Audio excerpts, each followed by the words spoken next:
We're at the Vietnam Veterans Plaza in New York City. It's located at 55 Water Street, and this is a symbol of American honor and recognition for all those that served and also gave the ultimate sacrifice. Once again, we are in New York City, 55 Water Street.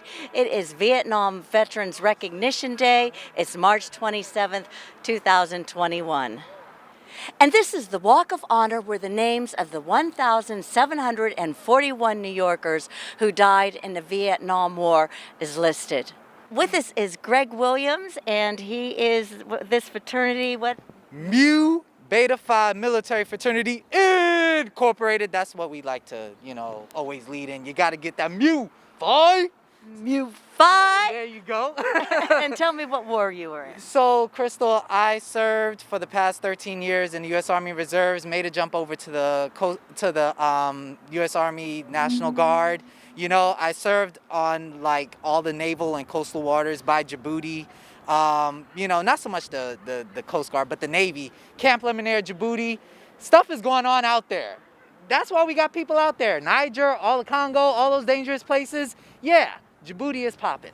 But if people don't know where Djibouti is, it's in between Somalia, Eritrea, and Ethiopia. So I was out there, also Afghanistan, Kandahar, running around doing news stories as a Public Affairs NCO.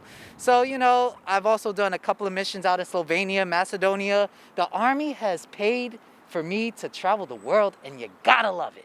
You gotta love it. So your experience with the Army has been quite positive. It's been very positive. I have 3 MOSs: military occupational specialties, public affairs, transportation, civil affairs. My grandfather was a World War II vet. So growing up, I used to listen to his stories. Oh, I used to eat worms out of a foxhole. And I just look at him. And as a 6-year-old, you're just slobbering, I don't know what you're talking about. But then when I became older, I, became an actor. So I was in a couple of Law and Order, some films, Manchurian Candidate, The Interpreter. I just had that call to serve. And I went one day on a lunch break to Times Square and took the pre-ASVAB, took the ASVAB.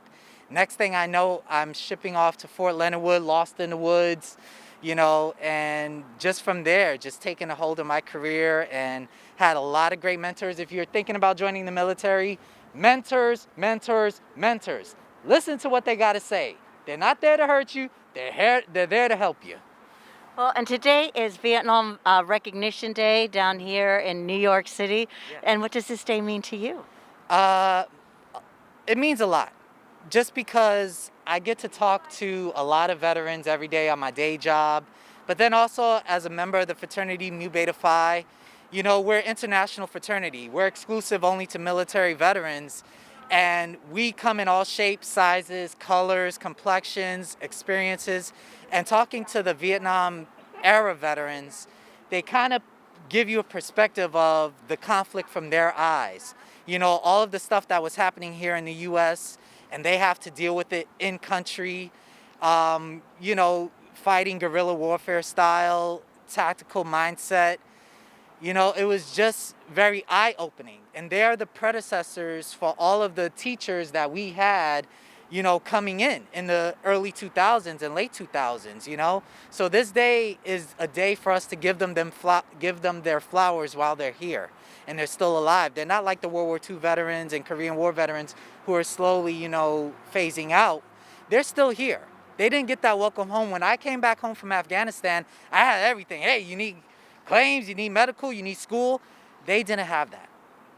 So if I could do a little bit just to give back, just to show my appreciation, that's it. Well, thank you, and thank you for your service. All right, thank you so much, Kristal. Thank you.